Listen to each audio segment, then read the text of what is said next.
I've played Pokémon Inclement Emerald blind as a Nuzlocke challenge with one heal item. Today I'm gonna give my conclusion about this game, why I wanted to play in the first place, what the best and worst features were, and of course, my all-in-all opinion of the game itself.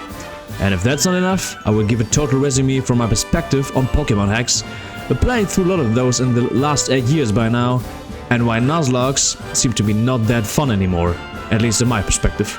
Don't get me wrong, they can still be fun to play, but the games, or hacks in this case, that come out, makes it pretty difficult to play as a Nuzlocke, especially when you play them blind, like me.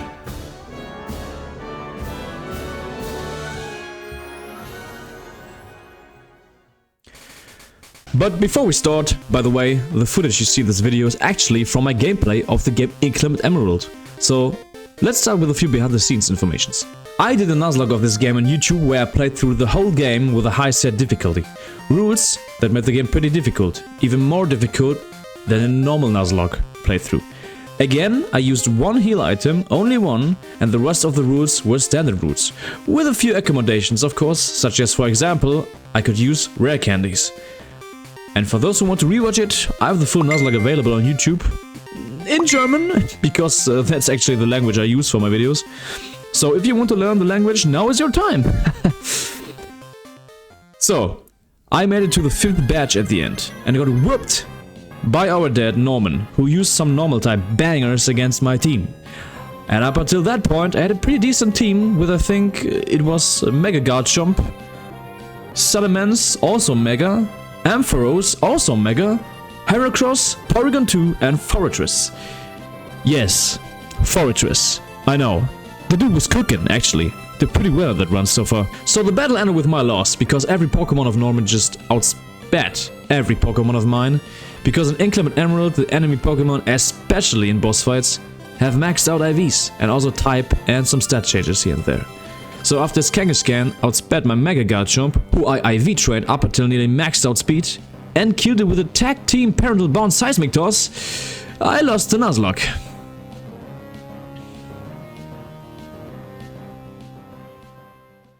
And here we get to the dilemma I have with this game, and hacks in general that come out nowadays.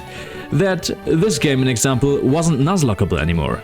The first 4 badges were quite manageable, but I also got really lucky with the Flannery, the 4th badge of this game, and her fire types, and had a really great strategy in the first place. But with Norman and all that happened after, there was no way to Nuzlocke it. So I said to myself, alright, let's stop here, the Nuzlocke is over, but I want to see how far I could come in this game without using the rules. And let me tell you, boy, it was crazy. I think I wiped like 3 times after the 2 Nuzlocke losses. Yeah, I lost before against Team Magma in the first one, because May. And then I did a second run until Norman. So in the no rules play, I wiped another 3 times, where once a Pokemon Ranger with his Battlesome OKO'd my entire team with Quiver Dance and Petal Dance. I think was the damage move. I couldn't do shit. The other wipes were, I think, a Victory Road Double Battle and the Champion. But to be honest, in the Pokemon League I even had to cheat against the champ to win, cause his team were pretty unfair against the possibility of teams you could have for this battle.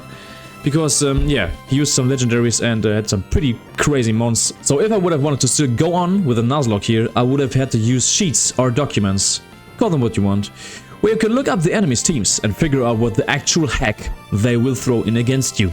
In Inclement Emerald you had like every gym leader from the 5th badge to the last with Mega Pokemon. Norman, for example, used Mega Kangaskhan. Winona used Mega Altaria. Tate and Liza were going with Mega Slowbro. And Juan, the little cheater, had the audacity to Mega a Pokemon that hasn't even got a Mega Evolution. He just used a Mega Kingdra. Like, what?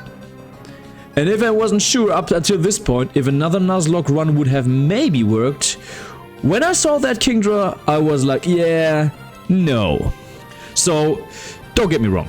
The game was fun to play, it really was. I had some great encounters, you can use some valuable items in this game up until generation 8 or even 9 I think. And use Pokemons who are normally slightly weaker like Fortress. who was a beast in my team and didn't die until the 5th batch where I lost, and I catch him like at the beginning of the game, cause some Pokemon had really boosted stat changes and were just a good fit against some enemies and boss fights. Also, I really learned how to hate May in this game. God damn it, she was just a pain in the ass. Because the first Nuzlocke loss I have to give her, cause I wiped in a double battle where I had to fight with her, and she just played like against me. But yeah, so back onto the fun stuff. The encounter variety of this game was really great. You could catch so many different kinds of mons, even catch myself a shiny Ampharos, which is fucking pink. I didn't even know that, lol. Cause also the shiny rate has increased to like 1 of 4,000 or so. Don't know the exact number here anymore, but it was a bit higher chance than normally. The fights were great. Good difficulty until the 5th batch, like I said. You could use strategies, build some teams. Of course you had to be lucky with some encounters.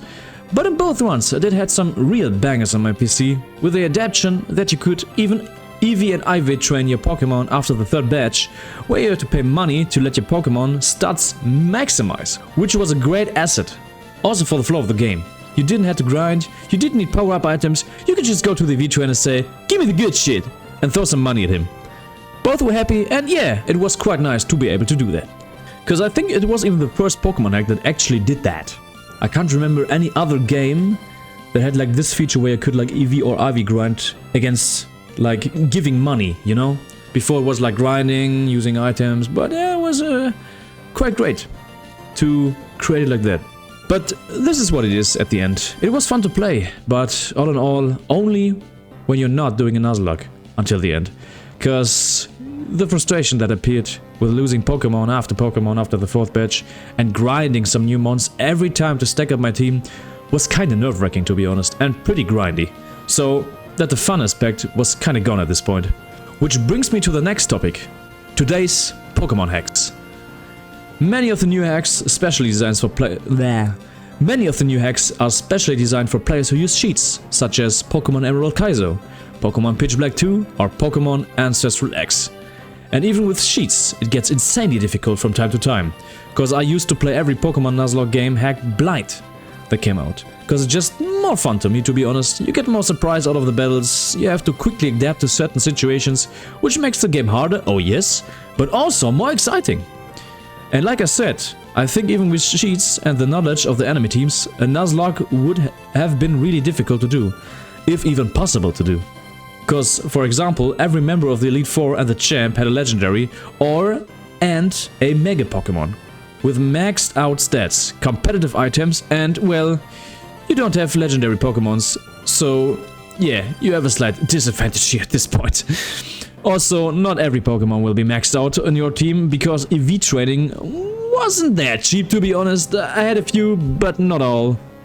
Competitive items also were gettable. Yeah, but also not all. So, back in the days, we had hack creators like good old Drayano, who created Renegade Platinum, Sacred Gold and Storm Silver, or other classics like Vogue Wild and Blaze Black 2.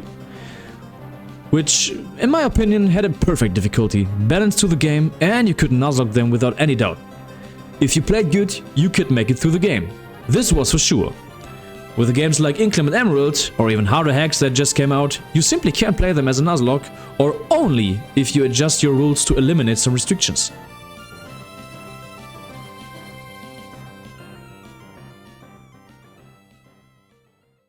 So I hope that in the future, Pokémon hacks that will come out will go slightly back into the direction of the game being Nuzlockeable, and not throwing overpowered team after overpowered team in every battle, so that you have to like either use 94 restores per battle, or have unlimited amount of luck in every trainer encounter. Yeah, so these are my 2 cents on the current situation with Pokémon hacks and new creations of games. I still play them, because they're really fun. But the next time I will think twice about doing a Nuzlocke run out of those.